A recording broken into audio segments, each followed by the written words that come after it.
ಸಾಹಿತಿ ಎಸ್ಎಲ್ ಭೈರಪ್ಪ ನಿಧನಕ್ಕೆ ಸಿಎಂ ಸಿದ್ದರಾಮಯ್ಯ ಸಂತಾಪ ಸೂಚಿಸಿದ್ದಾರೆ. ಕನ್ನಡ ಸಾರಸ್ವತ ಲೋಕದ ಹಿರಿಯ ಬರಹಗಾರರಾದ ಎಸ್ಎಲ್ ಭೈರಪ್ಪ ಅವರ ನಿಧನ ನೋವು ತಂದಿದೆ. ಭೈರಪ್ಪ ಅವರ ಆತ್ಮಕ್ಕೆ ಶಾಂತಿ ಸಿಗಲಿ ಅಂತ ಪ್ರಾರ್ಥಿಸ್ತೀನಿ ಟ್ವೀಟ್ ಮಾಡಿದ್ದಾರೆ ಸಿಎಂ ಸಿದ್ದರಾಮಯ್ಯ.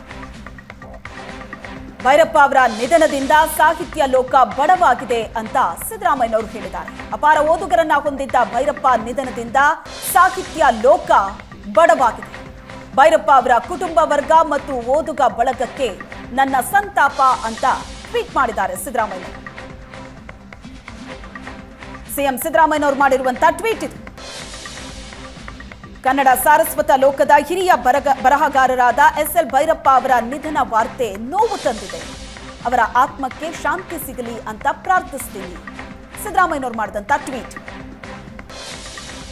ಅವರ ಕುಟುಂಬ ವರ್ಗ ಮತ್ತು ಓದುಗ ಬಳಗಕ್ಕೆ ನನ್ನ ಸಂತಾಪಗಳು ಅಂತ ಟ್ವೀಟ್ ಮಾಡಿದ್ದಾರೆ.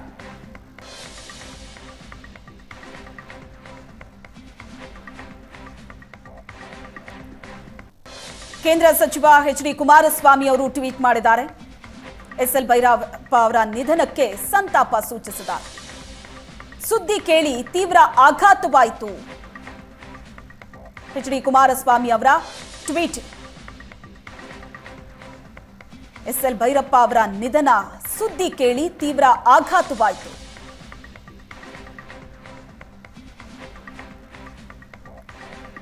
ಭೈರಪ್ಪ ಅವರ ಕಾದಂಬರಿಗಳನ್ನ ನಾನು ಓದಿದ್ದೀನಿ.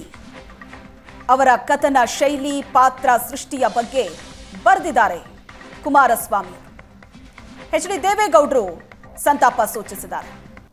ಕನ್ನಡ ಸಾಹಿತ್ಯ ಲೋಕದ ಮೇರು ಲೇಖಕ, ಸರಸ್ವತಿ ಸಮ್ಮಾನ್ ಪುರಸ್ಕೃತರಾದ ಪದ್ಮಭೂಷಣ ಡಾಕ್ಟರ್ ಎಸ್ಎಲ್ ಭೈರಪ್ಪ ಅವರು ನಿಧನರಾದ ಸುದ್ದಿ ತಿಳಿದು ಅತೀವ ದುಃಖವಾಯಿತು ಅಂತ ಟ್ವೀಟ್ ಮಾಡಿದ್ದಾರೆ ಎಚ್ ಡಿ ದೇವೇಗೌಡ. ಕನ್ನಡ ಸಾಹಿತ್ಯ ಪ್ರಪಂಚಕ್ಕೆ ಉತ್ಕೃಷ್ಟವಾದ ಕಾದಂಬರಿಗಳನ್ನ ನೀಡಿ ಲಕ್ಷಾಂತರ ಓದುಗರ ಮನ ಗೆದ್ದಿದ್ದ ಭೈರಪ್ಪನವರ ಅಗಲಿಕೆ ಕನ್ನಡ ಸಾರಸ್ವತ ಲೋಕಕ್ಕೆ ಭರಿಸಲಾಗದ ನಷ್ಟವಾಗಿದೆ ಅಂತ ಎಚ್ ಡಿ ದೇವೇಗೌಡರು ಟ್ವೀಟ್ ಮಾಡಿದ್ದಾರೆ. ಪ್ರಧಾನಿ ನರೇಂದ್ರ ಮೋದಿಯಿಂದ ಹಿಡಿದು ರಾಜ್ಯದ ಮುಖ್ಯಮಂತ್ರಿ ಕುಮಾರಸ್ವಾಮಿ ಅವರು, ಎಚ್ ಡಿ ದೇವೇಗೌಡರು, ಮಾಜಿ ಪ್ರಧಾನಿಗಳು ಎಸ್ಎಲ್ ಭೈರಪ್ಪ ಅವರ ನಿಧನಕ್ಕೆ ಸಂತಾಪ ಸೂಚಿಸಿದ್ದಾರೆ. ಅನೇಕ ಗಣ್ಯರು ಕಂಬನಿ ಮಿಡಿದಿದ್ದಾರೆ. ಕಾದಂಬರಿ ಮಾಂತ್ರಿಕ ಎಸ್ಎಲ್ ಭೈರಪ್ಪ ಇನ್ನು ನೆನಪು ಮಾತ್ರ.